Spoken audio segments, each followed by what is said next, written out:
رسول پاک صلی اللہ علیہ وسلم احساس والے نبی ہیں، اور احساس حضور نے امت کا کیا، احساس والی زندگی گزاری، ہر لمحہ محبوب پریشان رہے۔ یہ تھوڑا عرصہ پہلے ڈاکٹر ہارون صاحب مسلمان ہوئے ہیں، اور ابھی انہوں نے 2-3 کتابوں کا انگریزی میں ترجمہ کیا ہے، اور بھی کچھ کتابوں پہ وہ کام کر رہے ہیں۔ ہالینڈ کے رہنے والے ڈاکٹر صاحب ہیں۔ توجہ ہے میری بات پر آپ عزیزوں؟ ڈاکٹر صاحب کہتے ہیں کہ میں نے یہ سنا تھا کہ مسلمان دہشت گرد ہیں، یہ بم بلاسٹ کرتے ہیں۔ تو میں جہاں لفظ اسلام آتا تھا وہاں سے میں تھوڑا بچ جاتا تھا، پیچھے ہٹ جاتا تھا، لیکن میرے مزاج کے اندر یہ بات شامل تھی کہ میرے اندر اللہ نے بڑا انسانیت کا جذبہ رکھا ہوا تھا۔ تو میں ایک تنظیم قائم کر رہا تھا، میرا خیال تھا کہ ایک ایسی جماعت بناؤں کہ جو پوری دنیا کے اندر اسلام، توجہ ہے میرے عزیزوں کی؟ کہتے میرا خیال تھا ایسی جماعت قائم کروں کہ جو پوری دنیا میں لوگوں کی خدمت کرے، اور بغیر امتیاز کے کرے، اسلام والوں کی بھی اور غیر مسلموں کی بھی۔ لیکن مجھے بڑا دھچکا رہتا تھا کہ مسلمان سخت گیر قوم ہے۔ میں نے بہت ساری جماعتوں کا منشور اور دستور منگایا، اور میں نے کہا میں اپنی جماعت کا دستور لکھوں گا تو پہلے ذرا سارا میں مطالعہ کر لوں۔ ڈاکٹروں کا ٹیبل ہوتا ہے، اس کے اوپر شیشہ لگا ہوتا ہے، نیچے وہ جو چیز ضروری ہوتی ہے وہ رکھ لیتے۔ کہتے ہیں کہ مصر کے مولانا صاحب آئے ہوئے تھے ہالینڈ کے دورے پر، اچھی انگریزی جانتے تھے، تو کسی وجہ سے علیل ہو گئے۔ میرے پاس وہ آئے اور انہوں نے دیکھا کہ میں انسانی حقوق پر کچھ لکھ رہا ہوں، کام کر رہا ہوں، تو وہ دیکھ کر کے مجھے کہنے لگے کہ ڈاکٹر صاحب آپ کوئی تنظیم قائم کر رہے ہیں؟ میں نے کہا ہاں۔ تو کہتے انہوں نے ہلکا سا ٹچ دیا، زور نہیں دیا، اور ویسے بھی جو ہلکی بات ہوتی ہے وہ ذرا دل میں جلدی بیٹھ جاتی ہے۔ کہتے ہیں ہلکا سا ٹچ دیا، کہنے لگے اگر کبھی موقع ملے تو میرے نبی پاک کی بھی سیرت پڑھ کے دیکھیں، بس ہلکی سی بات، اور وہ جملہ چھوڑ گئے۔ اعلیٰ حضرت فاضل بریلوی علیہ رحمہ نے لکھا ہے ضروری نہیں کہ تم جو کہہ رہے ہو وہ منوا کے اٹھو، لیکن میسج ضرور چھوڑ دیا کرو۔ جب انسان کے ذہن میں بات ہوتی ہے یہاں سٹاک ہوتا ہے جب بات کا، تو جب وہ کام کرنے لگتا ہے تو ایک دفعہ وہ بات سامنے ضرور آتی ہے۔ کہہ دیا کرو۔ انہوں نے کہہ دیا کہ ڈاکٹر صاحب ایک دفعہ حضور کی سیرت بھی پڑھ لیں۔ کہتے ہیں میرے ذہن میں بات بیٹھ گئی، مصروف آدمی تھا، زیادہ تو نہیں میں مطالعہ کر سکتا تھا، لیکن میں ایک دن 10 منٹ گھر میں ملے تھے تو میں کمپیوٹر پہ بیٹھا، اور میں نے کہا کہ انگریزی میں جو کتابیں حضور سید عالم صلی اللہ علیہ وسلم کی سیرت کی ہیں ان کو ذرا دیکھتا ہوں۔ تو فرماتے ہیں کہ میں نے نیٹ پہ سرچ کیا، پہلی حدیث آئی اور میں کلمہ پڑھ کے مسلمان ہو گیا۔ حدیث کہاں ہے؟ سبل الہدی والرشاد میں بھی ہے، کنز العمال میں بھی ہے، مسند احمد میں بھی ہے، ابن اسحاق میں بھی ہے، ابن اشام میں بھی ہے، اور شاید سیرت کی تمام کتابوں میں آپ کو روایت مل جائے۔ نبی پاک صلی اللہ تعالی علیہ وسلم کی حدیث اور روایت کرتے ہیں حضرت سلمان فارسی رضی اللہ تعالیٰ عنہ، اور ساتھ ہیں سیدنا بلال حبشی رضی اللہ تعالیٰ عنہ۔ فرماتے ہیں ہم گھر سے نکلے، حضور نے فرمایا ذرا جلدی چلو ایک ضروری کام ہے۔ فرماتے ہیں بڑی تیزی کے ساتھ آج روٹین سے ہٹ کر محبوب نے تیز تیز قدم مبارک اٹھائے، تیز تیز، اور فرماتے ہیں ایک گلی ہم نے کراس کی، دوسری گلی میں جو پہنچے تو پھٹے پرانے کپڑے، سادی سی بی بی، اور حالت بتاتی تھی کہ بیچاری کسی غریب گھر کی ہے۔ وہ سڑک پہ کھڑی تھی اور رو رہی تھی۔ میرے کریم رسول نے فرمایا بلال اسے پوچھو کیا مسئلہ ہے، کیوں روتی ہے؟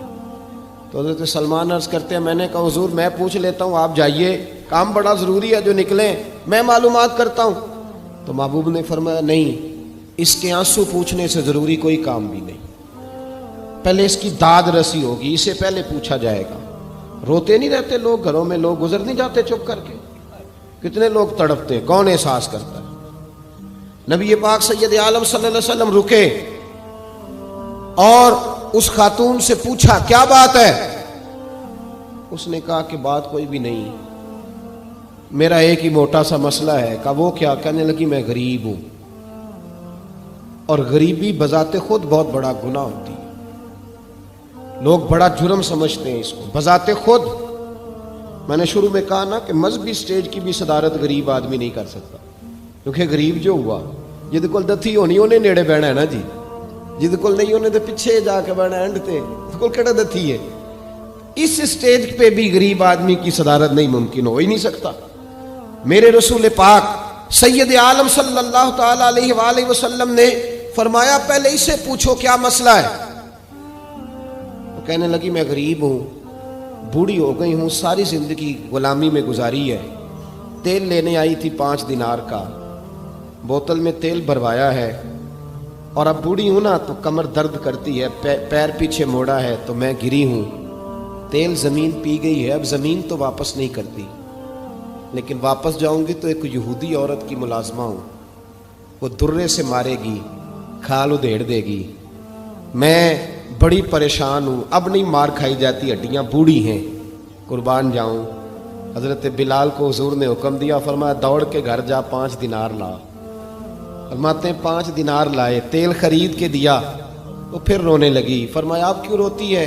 اس نے کہا بتایا نا غریب ہوں، غریب کا جرم کوئی نہیں ہوتا، لیکن پیس دیا جاتا ہے، پھر بھی مار تو اب بھی پڑے گی، اب کیوں پڑے گی؟ تو عرض کرنے لگی محبوبہ مار اس لیے پڑے گی کہ دیر سے کیوں آئی ہے۔ تو میرے کریم رسول اور وہ بی بی حضور ابھی آئے ہیں مدینہ طیبہ، امام یوسف صالحی فرماتے ہیں ابھی آئے تھے حضور، سبل الہدی والرشاد کے مصنف کہتے ہیں ابھی آئے تھے نبی پاک، وہ جانتی بھی نہیں تھی۔ تو سید عالم صلی اللہ تعالی علیہ وسلم نے فرمایا اچھا مار پڑے گی؟ کہا ہاں۔ او بھائی کونسلر جو کل آپ کو کہہ رہا تھا نا میں آپ کا خادم ہوں، کونسلر بے گناہ، بلکہ ہمارے ایس ایچ او صاحب اگر چودھری پہ پرچہ آ جائے تو اس کو ٹیلی فون کر کے پوچھتے ہیں صاحب جی تہاڈے خلاف درخواست آئی ہے، ادا کی کرنا ہے؟ تو غریب آدمی بیچارہ، اس کی غلطی یہ تھی کہ وہ غریب تھا تو اس نے ریڑھی لگا لی چوک میں، اس کو دبوچ کے لے گئے، تینوں پتہ نہیں اتنے نہیں کھلوئی دا، تو اس کے پاس کل انویسٹمنٹ ہی 5000 تھی، سارا لے گئے۔ پھر وہ کونسلر صاحب کے پاس چلا گیا، سر میرے نال چلے آجے ذرا میں تھانے جانا ہے۔ انہوں نے کہا گڈی کرائی آ، پیسے ہے نہیں ایویں تھانے جائیے۔ اب وہ گاڑی لایا ہے، پتہ نہیں کہاں سے لایا ہے، تھانے پہنچا ہے، اور یہ ہے ہمارا حال کہ وہ ایس ایچ او بھی بیٹھا ہے کرسی پہ اور کونسلر بھی کرسی پہ بیٹھا اور وہ غریب پیروں میں بیٹھا ہے اور ہاتھ باندھ کے کہہ رہا میری ریڑھی دے چھڈو، میریاں 4 دھیاں نے تو میں شامی کھانا کھڑنا ہے۔ کدھر گیا امت کا وہ ذوق؟ ساری زندگی نعتیں سننے والوں بتاؤ تو صحیح نعت نے تاثیر کیا دی ہے روح کو؟ اگر ابھی بھی گھاڑی غریب کے پاس کھڑی نہیں ہوتی تو پھر کیا اثر ہوا ساری زندگی نعت سننے کا؟ میرے مصطفیٰ کریم سید عالم صلی اللہ تعالی علیہ وسلم نے فرمایا اس خاتون سے یہاں کونسلر ساتھ نہیں جاتا، کہتا ہے کر دیا ٹیلی فون، سویرے 9 بجے پہنچ جانا۔ پر کائنات کی سب سے معزز شخصیت حضرت سیدنا بلال حبشی رضی اللہ تعالیٰ عنہ فرماتے ہیں میرے نبی پاک نے فرمایا بی بی چل میں تیرے ساتھ چلتا ہوں، گویا اللہ کی ساری رحمتیں اس کے ساتھ ساتھ چلنے لگی۔ اور آگے آگے نہیں، ساری کتابیں پڑھ لو، وہ پھٹے پرانے کپڑوں والی بی بی آگے آگے اور اللہ کے کریم رسول پیچھے پیچھے، ساری گلیاں اس نے پھرائی، مدینے کی صحرا آ گیا، ایک دروازے پہ دستک دی، سے مالکن آئی، وہ بی بی بعد میں کہتی ہے میں بھی بڑی ڈاڈی تھی، طاقت ہی نہیں تھی میرے سامنے کو کھڑا ہو سکے، لیکن جب میں باہر نکلی تو میں نے نور کے حالے میں لپٹی ہوئی ایک عظیم ہستی کو دیکھا۔ فرماتے محبوب کے گورے چٹے رنگ کے اوپر کالی زلفیں اور محبوب پاک کی مقدس آنکھیں جب تک بات کرتے رہے نظریں زمین پہ جھکی رہیں۔ شرم و حیا والے رسول نے بڑے میٹھے، بڑے دھیمے، بڑے خوبصورت لہجے میں کہا، بریلی کے امام فرماتے ہیں نیچی نظروں کی شرم و حیا پہ درود، بڑے دھیمے لہجے میں فرمایا تیری نوکرانی ہے تیری؟ عورت کہتی ہے میں تو حضور کے جلووں میں محو ہو گئی کہ سادگی میں اتنا حسن میں نے دیکھا ہی نہیں، تیری نوکرانی ہے؟ کہا ہاں۔ تو میرے محبوب نے فرمایا بیچاری کی غلطی کوئی نہیں، اسے مارنا نا، اس سے تیل گر گیا تھا، نیا خریدتے دیر ہو گئی، رو رہی تھی تو میں سفارش کرنے آیا ہوں۔ وہ خاتون کہتی ہے کسی کی نہیں مانی تھی، پر محبوب کے جملوں میں تاثیر اتنی تھی، ککھ سواد نہیں مشری اندر، اساں کھنڈا میں چکھ ڈٹھیاں، انہاں ساریاں شیواں نالوں گلاں سجن دیاں مٹھیاں۔ فرماتے ہیں نبی پاک صلی اللہ تعالی علیہ وآلہ وسلم نے فرمایا کچھ نہ کہنا. کہنے لگی نہیں کہتی، میرا وعدہ رہا، کچھ نہیں کہوں گی.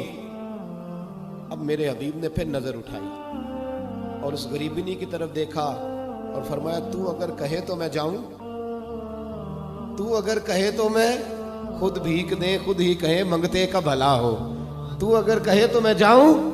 اس نے خراج پیش کیا تو چند آنسو گرائے. کہنے لگی محبوبہ جیسے بندہ نوازی. حضور نے رخ پھیرا. حضرت بلال کہتے میں پیچھے رہ گیا. میں پیچھے رہ گیا تو وہ دونوں بیویاں دوڑ کے میرے پاس آئیں. کہنے لگی بتا تو صحیح ہے کون، یہ بتا تو صحیح کون تھے. تو حضرت بلال کہنے لگی تم نہیں جانتے.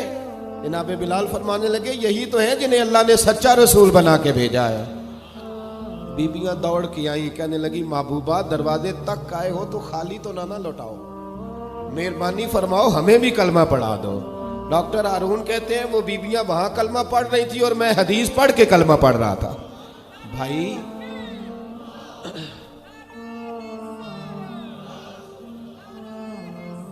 اگر دولت احساس ہے نا پھر تو زندہ ہے. جو زندہ ہوتا ہے اس میں لچک ہوتی ہے، جو مر جاتا ہے وہ اکڑ جاتا ہے. اگر زندگی ہے تو پھر احساس ہونا چاہیے. اگر تیرے اندر زندگی ہے تو پھر احساس ہے، اور اگر تیرے اندر احساس نہیں رہا نا تو پھر زندگی زندہ دلی کا نام ہے. مردہ دل کیا خاک جیا کرتے، احساس سے مروت پیدا کر. تھوڑا سا دائیں بائیں بھی دیکھیں، تھوڑا پلٹ کر بھی دیکھیں کہ کہیں آپ کی ضرورت تو نہیں.